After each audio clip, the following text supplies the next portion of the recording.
हमारे साथ हैं सैयद मेहरा साहब, former chairman all India James and jewellery domestic council के।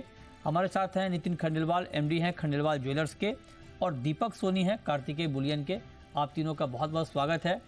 और मेरा सबसे पहला सवाल मेहरा जी आपसे होगा, और आपका बड़ा वाइब्रेंट कार्यकाल रहा जीजेसी के चेयरमैन के तौर पे। आपने बहुत सारी बातें हॉलमार्किंग को लेकर की। क्या उम्मीद की जाए, चांदी की और बुलियन की हॉलमार्किंग कब तक शुरू हो जाएगी आपके हिसाब से? देखिए, हमें जो संकेत मिले हैं कि 2 महीने तक ये दोनों चीजें बुलियन के ऊपर और सिल्वर की हॉलमार्किंग चालू होनी चाहिए। गवर्नमेंट का इसके ऊपर पॉजिटिव है और जीजेसी भी सिल्वर की हॉलमार्किंग को पूरा सपोर्ट करती है। सिल्वर की जहां तक की ज्वेलरी आती है, उसकी हॉलमार्किंग के अंदर मुझे नहीं लगता कि कोई दिक्कत आनी चाहिए। 92.5 सिल्वर के अंदर की जो ज्वेलरी आती है उसकी भी हॉलमार्किंग, लेकिन जो आर्टिफैक्ट्स हैं, जो बड़े बड़े कुर्सियां होती हैं, टेबल्स बनते हैं, जो उसके बर्तन बनते हैं, उसके जो वाज बनते हैं, तो ये सब जो आर्टिफैक्ट्स की हॉलमार्किंग है उसको कराना थोड़ा सा डिफिकल्ट है। अभी भी गवर्नमेंट का जो इंफ्रास्ट्रक्चर है, जितने भी 1000 और हॉलमार्किंग सेंटर्स हैं, काफी हॉलमार्किंग सेंटर्स आज भी बोलते हैं कि हॉलमार्किंग सिल्वर का नहीं करने को रेडी है या उनके पास इंफ्रास्ट्रक्चर नहीं है। तो जीजेसी इस हॉलमार्किंग को सिल्वर के वेलकम करती है, लेकिन थोड़ा इंफ्रास्ट्रक्चर और इन प्लेस आ जाए तो उसके अंदर बेटर होगा और लोगों को बेचने के अंदर भी और आसानी होगी। बुलियन हॉलमार्किंग के अंदर भी काफी पॉइंट्स हैं जिसके अंदर टूट के टुकड़े काट के अगर उसको वापस बेचना है या वापस उसको कारीगर को देना है, उसको कैसे किया जाए। रिसाइकल करके अगर आता है गोल्ड तो उसके अंदर सिर्फ कुछ ही रिफाइनरी का माना जाएगा कि बाकी रिफाइनरियों का भी माना जाएगा। तो इसमें काफी सवाल और हैं। हमारी आने वाले टाइम के अंदर मिनिस्ट्री के साथ मीटिंग होगी, उसके अंदर हम ये पॉइंट्स को आगे लेके जाएंगे। हम हॉलमार्किंग के साथ हैं, लेकिन इंफ्रास्ट्रक्चर अगर होगा तो उसके अंदर बेटरमेंट और सही तरीके से हॉलमार्किंग लाने के अंदर जितने भी ज्वेलर्स है उसको आसानी होगी। ओके, ठीक है। अब आप जरा बताइए कि ज्वेलर्स के लिए ये कैसा रहेगा, हॉलमार्किंग का मैंडेटरी होना सिल्वर का और बुलियन का? देखिए, मैं दोनों भी मेरे पूर्व वक्ता से सहमत हूं और हॉलमार्किंग सिल्वर पे आनी चाहिए, क्योंकि सिल्वर में बहुत ज्यादा वेरिएशंस आते हैं। मतलब 20% से लेके तो 100% तक के आती है। लेकिन इसके अंदर मुझे कुछ बातों का, जैसा संयम ने बताया, मुझे कुछ बातों का अभी तक के समझ में नहीं आया और उसके ऊपर गवर्नमेंट ने भी पूरी तरह से सीरियसली मीटिंग नहीं ली है। क्योंकि जैसा आर्टिफैक्ट्स के बारे में बताया, उसी के साथ साथ में सबसे बड़ा इंपॉर्टेंट सवाल है कि अभी भी 65% इंडिया के अंदर इंफ्रास्ट्रक्चर अवेलेबल नहीं है। इंफ्रास्ट्रक्चर के अलावा सिल्वर की ज्वेलरी जो होती है वो बल्क होती है, बड़ी होती है और बहुत बड़ी मात्रा के अंदर होती है। तो इसके अंदर एक तो पीरियड भी ज्यादा मिलना चाहिए, इंफ्रास्ट्रक्चर डेवलप होना चाहिए, ट्रेड बॉडी को कॉन्फिडेंस में लेके कौन कौन से परसेंटेज, क्योंकि इसमें कैरेट वाइज तो कोई काम होता नहीं है, इसमें परसेंटेज होता है 50, 60, 80, 90, 999। तो इसके क्या क्या क्राइटेरिया चलते हैं, और खास करके सिल्वर में पुराने आर्टिफैक्ट्स का काम बहुत बड़ा होता है जिसकी प्यूरिटी पता नहीं होती है, या फिर उसमें मल्टीपल उसके अंदर मेटल भी होते हैं। तो उसमें भी गवर्नमेंट को उसके ऊपर कंसिडर करना चाहिए। ओवरऑल हम सिल्वर हॉलमार्किंग का स्वागत करते हैं, लेकिन एक ही गवर्नमेंट से रिक्वेस्ट करना चाहते हैं कि इसका कोई भी डिसीजन लेने के पहले नेशनल लेवल के ऊपर जो बॉडीज है, जो जीजेसी का कल्चर, हम सारे एसोसिएशन के साथ में बैठ के मीटिंग करते हैं, उनके कंसेंसस लेना चाहिए, उनके प्रैक्टिकल सुझाव और उनके प्रॉब्लम उसको सब एड्रेस करके। और मृत्युंजय जी, आपके मार्फत मैंने कई बार एक सवाल उठाया, जो 65% इंडिया में जो हॉलमार्किंग नहीं है उसका एकमात्र रीजन है पॉइंट ऑफ सेल। जब तक के पॉइंट ऑफ सेल नहीं होता है और ये फर्स्ट पॉइंट ऑफ सेल रहेगा, फिर इंफ्रास्ट्रक्चर डेवलप नहीं होगा। क्योंकि कहीं भी इंडिया के अंदर हॉलमार्किंग सेंटर्स कुछ एरिया छोड़ के कहीं पे भी सर्वाइव होने के लिए सबसे बड़ा क्राइटेरिया पॉइंट ऑफ सेल होना चाहिए, ना कि फर्स्ट पॉइंट ऑफ सेल होना चाहिए। तो मतलब आपको कुल मिलाकर दिक्कत है हॉलमार्किंग से सर? कोई जो हॉलमार्किंग से 1% भी दिक्कत नहीं है। 100% होल हार्टली पूरी इंडस्ट्री और पूरी ट्रेड बॉडी हॉलमार्किंग चाहती है और 100% आना चाहिए हॉलमार्किंग, उसमें कोई डाउट नहीं है। लेकिन लाने से पहले इंडस्ट्री को कॉन्फिडेंस में लेना चाहिए, हमको कोई टॉलरेंस नहीं चाहिए। अच्छा, मान लीजिए खंडेलवाल जी, मान लीजिए आपको कॉन्फिडेंस में लिया जा रहा है, आप बताइए क्या सुझाव देंगे, कैसे आप कॉन्फिडेंस में आएंगे? मैं पहले बताना चाहता हूं, फर्स्ट पॉइंट ऑफ सेल होना चाहिए। 100% इंडिया के अंदर जीजेसी के पास पूरा रोड मैप है, पूरे इंडिया में हॉलमार्किंग। जब वन नेशन वन रेट हो गया, जब वन रेशन वन इलेक्शन हो गया, one nation one ration card हो गया, तो फिर वन नेशन के अंदर वन लॉ क्यों नहीं है? 65% इंडिया में आज भी हॉलमार्किंग सेंटर क्यों नहीं है?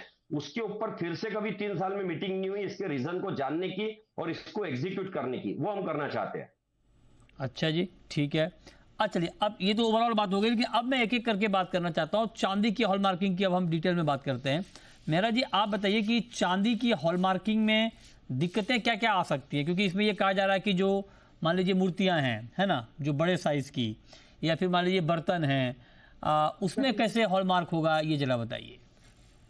देखिए, पहले तो हॉलमार्किंग सेंटर्स को इक्विप करना होगा कि वो पहले हॉलमार्किंग के अंदर, अगर हॉलमार्किंग सेंटर्स आज भी 700 स्क्वायर फीट से 1000 स्क्वायर फीट के अंदर ही काम कर रहे हैं, जहां पर अगर चांदी की जो मूर्तियां आ जाए, बर्तन आ जाए, जग्स आ जाए, या बाकी काफी चीजें आ जाए, तो वो तो रखने की जगह उनके पास है कि नहीं। उसके ऊपर जितने वो चार्जेस लगा रहे हैं, अगर उसको एक्स्ट्रा चार्जेस भी कुछ लगा के अगर यूटिलाइज करना है, तो उनको करने की पूरी मोहलत देनी चाहिए, और उनको करना की जो अगर उनको करना है तो करने दिए जाना चाहिए। उसके अलावा जो इतनी सब बड़ी चीजें उसके ऊपर वो स्क्रैप करते हैं। अगर गोल्ड के अंदर आप देखेंगे, अगर गोल्ड की बार्स हुई या गोल्ड के चेन्स हुई या सेट्स के ऊपर एक छोटा सा हिस्सा स्क्रैप करते हैं। इसके अंदर किस तरीके से किया जाएगा, अगर छोटा सा हिस्सा भी काटते हैं इसके अंदर, तो पूरी मूर्ति खराब हो जाएगी। तो इसके अंदर किस तरीके से होमोजीनियस तरीके से हम कर सकते हैं, वो भी एक बहुत क्वेश्चनेबल है पूरे इंडस्ट्री को, कि किस तरीके से किया जाए।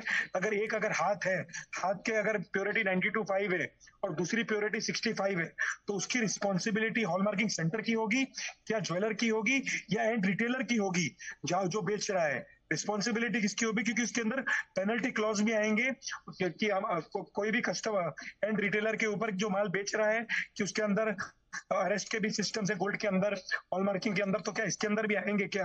तो ये सब चीजें हॉलमार्किंग के अंदर जाननी बहुत जरूरी है। होमोजीनियस कैसे होगा, क्योंकि गोल्ड के अंदर मल्टीपल पीसेस होते हैं, उसके अंदर अंदर वन पीस होगा, जो काफी डिफिकल्ट है। आर्टिफैक्ट्स के अंदर, ज्वेलरी के अंदर ये प्रॉब्लम नहीं आएगी। आर्टिफैक्ट्स के अंदर एक बराबर तरीके का सिस्टम बनाना होगा, मैन्युफैक्चरर्स को लेके, रिटेलर्स को लेके, जहां पर रिस्पॉन्सिबिलिटी किसकी होगी और किस तरीके से किया जाए।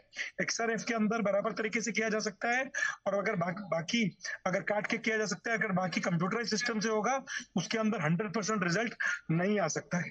सो ये एक सोच है जो अभी बीआईएस को बैठ के बराबर तरीके से आगे लेके जानी होगी, किस तरीके से इसको आगे तरीके से किया जा सके। अच्छा, आप जरा बताइए, क्या चांद, जैसे गोल्ड में एक वक्त में यह कहा जा रहा था कि जब हॉलमार्किंग मैंडेटरी नहीं था, तो 12-12 कैरेट की ज्वेलरी बिक जाती थी, प्योरिटी के नाम पे कस्टमर को ठगा जाता था। चांदी में ऐसा होता है क्या? ठीक है, चांदी में तो ज्यादा होता है, क्योंकि कुछ अच्छा। देहाती इलाकों के अंदर अभी भी चांदी बहुत कम प्यूरिटी की सेल की जाती है। लेकिन धीरे धीरे स्टैंडर्ड इसका सुधर रहा है, और इसके अंदर एक मिसयूज आप ये होता देहात है को कि क्यों अभी भी बदनाम कर लोग रहे हैं सर? उससे शहरों में नहीं हॉलमार्किंग होता है क्या करते हैं। खंडेलवाल जी? आप नहीं, गांव को शहरों क्यों में बदनाम क्या कर रहे हैं? अवेयरनेस, शहर में मैं सब बदनाम सब बिल्कुल ही। सब पक्का है, सब दूध का धुला हुआ।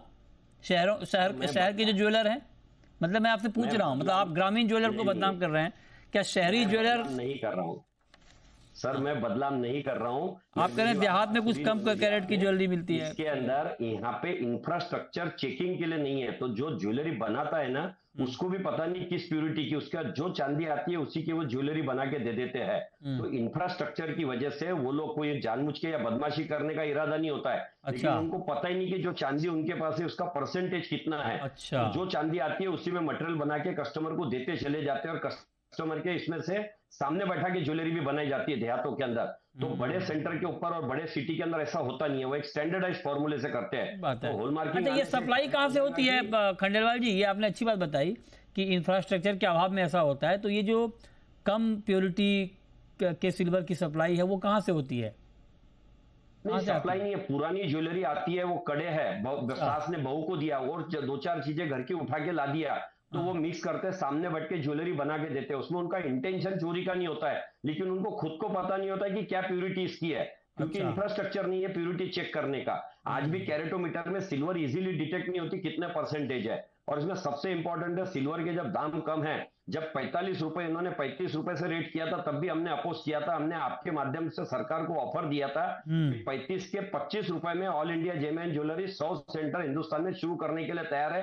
रेट बढ़ाने की जरूरत नहीं है, इसमें अच्छा खासा मार्जिन है। उसके बावजूद भी हॉलमार्किंग एसोसिएशन ने उसका 45 रुपए रेट करा दिया, और उसका अननेसेसरी चार्जेस कस्टमर को देना पड़ता है। ज्वेलर्स अगर वही 45 और 50 रुपए रहे, तब कस्टमर को बहुत ज्यादा दिक्कत जाएंगी, क्योंकि एंड ऑफ द डे ये देना कस्टमर को ही है। इस पर 18% जीएसटी भी होता है। तो हमारा कहना है, जब गोल्ड ज्वेलरी पे 3% जीएसटी है, तो हॉलमार्किंग चार्जेस पे भी 3% जीएसटी होना चाहिए, जिसका भुगतान कस्टमर को ना करना पड़े।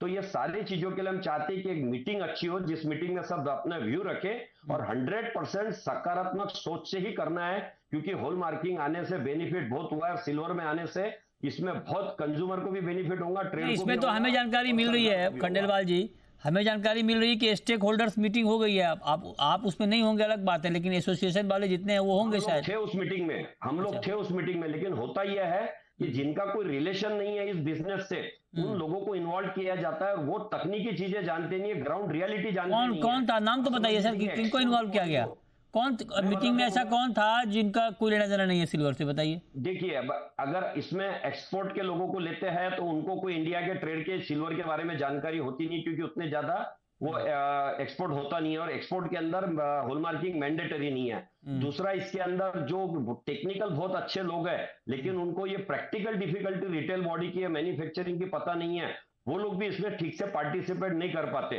तो ये हमारा ये कहना है कि जो रियल के अंदर जिनका बिजनेस है, चाहे मैन्युफैक्चरर है, होलसेलर है या रिटेलर है, उन बॉडी को लेना चाहिए। और जीजेसी का ट्रेडिशन 25-30 बॉडी को एक साथ लेना, उनसे बात करना, फिर ही गवर्नमेंट के पास जाना होता है। तो हम ये नहीं बोलते कि सिर्फ जीजेसी को पूछा जाए, इंडिया के जितने भी एक्टिव बॉडीज है सबको साथ में लिया जाए और उसकी responsibility all India gem and jewellery domestic council लेने के लिए तैयार है और पूरा रोड मैप बना के देंगे गवर्नमेंट को इमीडिएट इंप्लीमेंट करने के लिए। फिर दोहराता हूं, 100% सिटी के अंदर आना चाहिए, यह नहीं कि केवल मेट्रो में आया और छोटे सिटी में नहीं आया। क्योंकि इसमें मृत्युंजय जो होता क्या है, कस्टमर पूछता हॉलमार्क है क्या, अब वो पूछता नहीं 60% है 80% है, केवल हॉलमार्क है पूछता, उसके अंदर उसको ये पता ही नहीं कि वो क्या परसेंट की चीज ले रहा है। तो इसकी मार्किंग बहुत क्लियर होनी चाहिए, इसका थोड़ा सा जो साइज है वो बड़ा होना चाहिए ताकि इजीली पढ़ सके, क्योंकि सिल्वर में आर्टिकल्स बड़े होते हैं, चीजें बड़ी होती है, हाँ। ज्वेलरी में तो पॉसिबल नहीं है बड़ा लिखना। तो मैं तो चाहता हूं कि इतना क्लियर होए कि आदमी नेकेड आंखों से पढ़ ले हुए, आज बिगर आई ग्लास के नो वन कैन रीड, तो वो ऐसा होना चाहिए कि पढ़ ले हुए कि कितनी प्योरिटी इसकी है, पूरी ट्रांसपेरेंसी के साथ लागू होना चाहिए। बिल्कुल, तो आप कह रहे हैं पूरी ट्रांसपेरेंसी के साथ लागू होना चाहिए। अब छोटा सा ब्रेक लेंगे, लेकिन ब्रेक के बाद हम बात करेंगे कि बुलियन की हॉल मार्किंग कैसे होगी। तुरंत लौटते हैं। बुलियन का मतलब गोल्ड के कॉइन्स, गोल्ड की बार्स, उसके अलावा जितना ओल्ड गोल्ड हमारे एंड कंज्यूमर से वापस आएगा उसको रिफाइन करेंगे, रिफाइनरी के अंदर रिफाइन करके गोल्ड बार बनाएंगे, उसको भी गोल्ड बार को बुलियन माना जाएगा। तो सिर्फ जो इंडिया के बाहर से बुलियन आता है वही बुलियन नहीं है, लेकिन यहाँ पर जो कॉइन्स बनते हैं अलग अलग ब्रांड्स के, और ओल्ड गोल्ड जो वापस रिटेलर एंड कंज्यूमर से आता है रिटेलर के पास, और वो बाद में उसको रिसाइकल करके वापस बुलियन बनाता है, और वापस चाहे वो कस्टमर को दे या वापस पर्सनल यूज करे, उसको भी बुलियन ही बोला जाएगा। तो बुलियन ये 3 तरीके से बुलियन बोला जाता है। ठीक है, ओके। तो अब जरा आप बताइए मेहरा जी कि इसकी हॉल मार्किंग में क्या कोई दिक्कत आएगी या स्मूथली हो जाएगी जैसे गोल्ड ज्वेलरी की हुई है?